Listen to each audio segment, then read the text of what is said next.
Hello दोस्तों, good morning. सभी को राधे राधे, जय श्री राम, नमस्कार। स्वागत है आप सभी का अपने यूट्यूब चैनल साहित्य ज्ञान धारा में। आशा करती हूँ आप सभी लोग स्वस्थ होंगे एवं अपनी तैयारी में लगे होंगे। तो हमारा आदिकाल समाप्त हो गया। आज हमारा तीसरा अध्याय शुरू होगा, भक्ति काल। इसके पहले 2 अध्याय हम लोगों ने पढ़ लिया। पहला अध्याय था हमारा हिंदी भाषा और साहित्य का सामान्य परिचय। दूसरा अध्याय था आदिकाल और तीसरा अध्याय हमारा होगा भक्तिकाल। इस प्रकार हम जो है इस पुस्तक का पूरा अध्ययन करेंगे धीरे धीरे। और इस चैनल से जितने भी साथी जुड़े हुए हैं, जितने भी भाई बहन जुड़े हैं, कोशिश यही रहेगी कि सारे तथ्य आपको जो परीक्षा की दृष्टि से महत्वपूर्ण हैं इस चैनल पर आप लोगों को उपलब्ध हो जाएं। और कवियों से संबंधित हमने जो है वीडियो अपलोड की है। 150 से ज़्यादा वीडियोस आपको मिल जाएगी। प्लेलिस्ट में जाकर देखेंगे तो आप जिस भी कवि के बारे में पढ़ना चाहेंगे वहाँ पर सभी मिल जाएगा आपको बहुत आसानी से।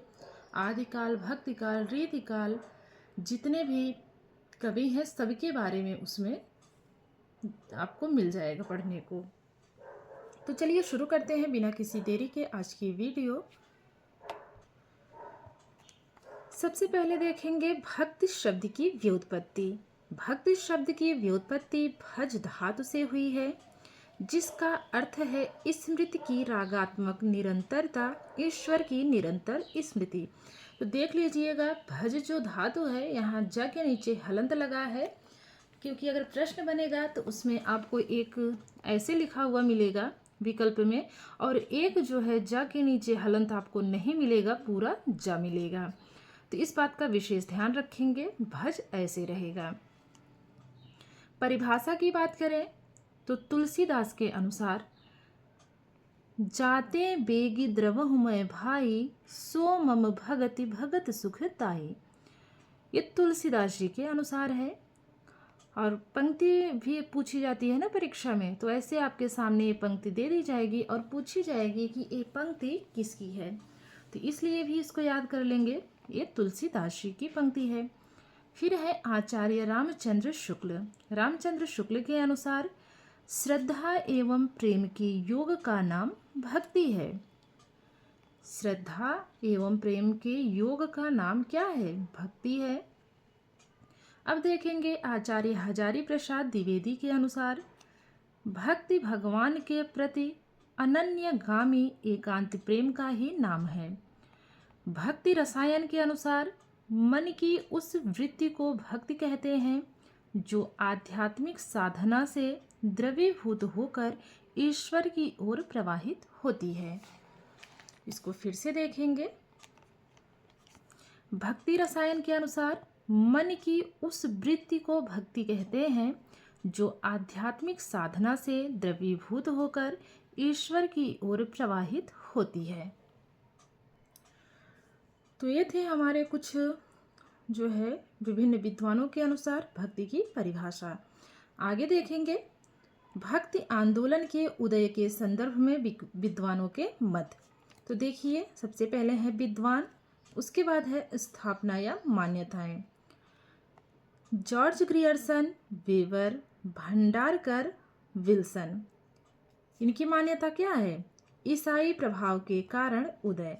अर्थात प्रश्न ऐसे बनेगा कि ईसाई प्रभाव के कारण भक्ति का उदय कौन मानते हैं? तो 4 हैं, देखिए ध्यान रखेंगे। जॉर्ज ग्रियर्सन हैं, वेबर हैं, भंडारकर हैं और विल्सन हैं। ये 4 लोगों ने भक्ति का उदय ईसाई के प्रभाव का कारण माना है। अगले विद्वान है ताराचंद। ताराचंद की मान्यता है अरब की देन है। ताराचंद क्या कहना चाह रहे हैं? ताराचंद कह रहे हैं कि भक्ति अरब की देन है। फिर है, इसको कैसे कनेक्ट करेंगे? आकाश में कितने अरबों तारे होते हैं? आकाश में अरबों तारे होते हैं। तो तारे होते हैं ताराचंद, अरबों होते हैं अरब की देन। ताराचंद अरब की देन मानते हैं। आगे देखेंगे प्रोफेसर इरफान हबीब। आवर्णों की आर्थिक स्थिति के सुधार के कारण। आवर्णों की आर्थिक स्थिति के सुधार के कारण भक्ति का उदय कौन मानते हैं? प्रोफेसर इरफान हबीब। उसके बाद है आबिद हुसैन। आबिद हुसैन क्या मानते हैं? मुस्लिम संस्कृति के संपर्क का परिणाम। मुस्लिम संस्कृति के संपर्क से भक्ति को उत्पन्न मानने वाले विद्वान हैं आबिद हुसैन। फिर है आचार्य रामचंद्र शुक्ल जी। इनका मानना है मुस्लिम आक्रमण से पराजित हताश मन। फिर है आचार्य हजारी प्रसाद द्विवेदी। भारतीय चिंता का स्वाभाविक विकास मानते हैं।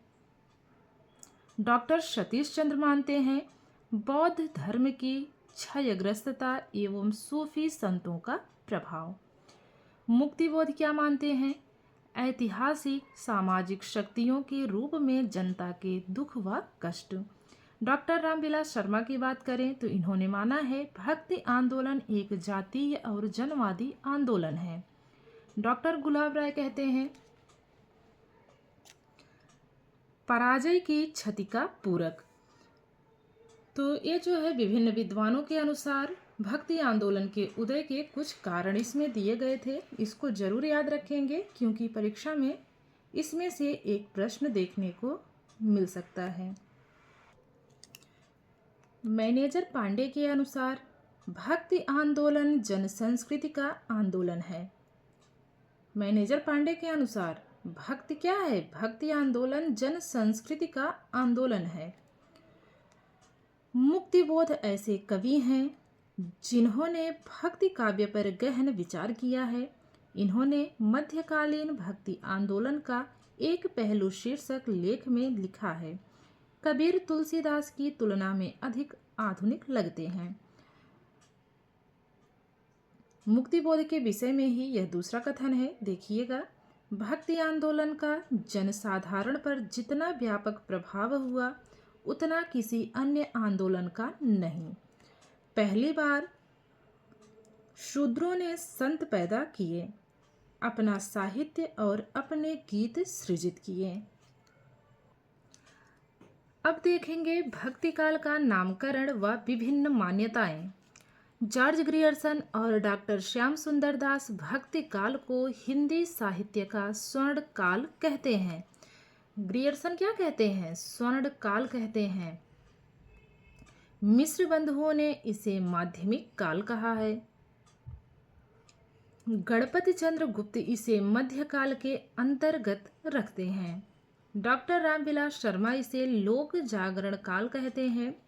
भक्ति काल सर्वप्रथम आचार्य रामचंद्र शुक्ल ने कहा, मोस्ट इम्पॉर्टेंट है और शुक्ल जी से जो है ज़्यादा पूछा भी जाता है। याद हमें सबको करना है क्योंकि जब याद रहेगा तभी हम बता पाएंगे कि किसने क्या कहा है। अब देखेंगे भक्ति काल का विभाजन विभिन्न विद्वानों के अनुसार। सबसे पहले हैं डॉक्टर राम कुमार वर्मा।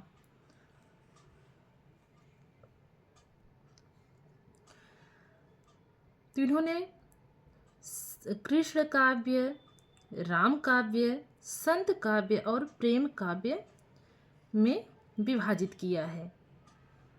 भक्ति काल को राम कुमार वर्मा ने कितने भागों में विभाजित किया है? 4 भागों में विभाजित किया है। कौन कौन से? राम काव्य, कृष्ण काव्य, संत काव्य और प्रेम काव्य। आगे देखेंगे बच्चन सिंह के अनुसार विभाजन। बच्चन सिंह ने क्या माना है? इन्होंने दो भागों में इसको विभाजित किया है। कौन कौन से? निर्गुण काव्य धारा और सगुण काव्य धारा। और निर्गुण के 2 उपभाग किए हैं इन्होंने। कौन कौन से? संत काव्य, सूफी काव्य, और सगुण काव्य धारा के भी 2 उपभाग किए हैं, कृष्ण भक्ति काव्य और राम भक्ति काव्य। आगे देखेंगे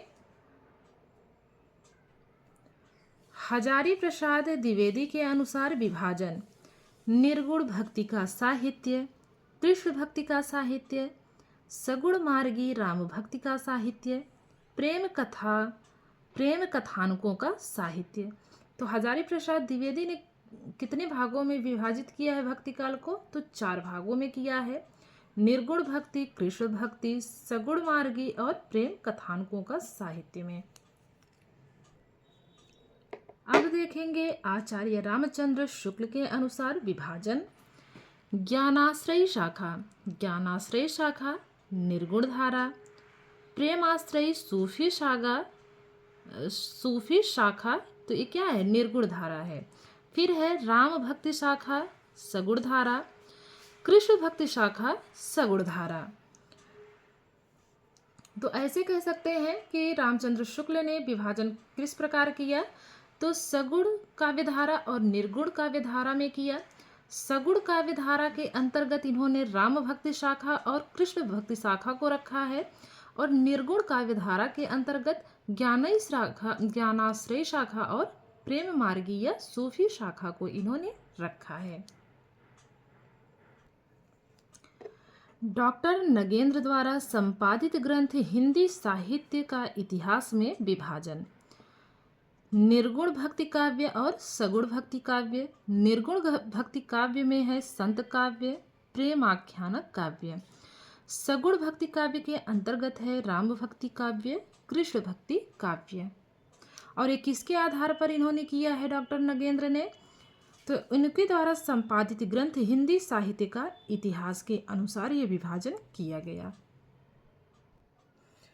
अब देखेंगे मिश्र बंधुओं द्वारा विभाजन।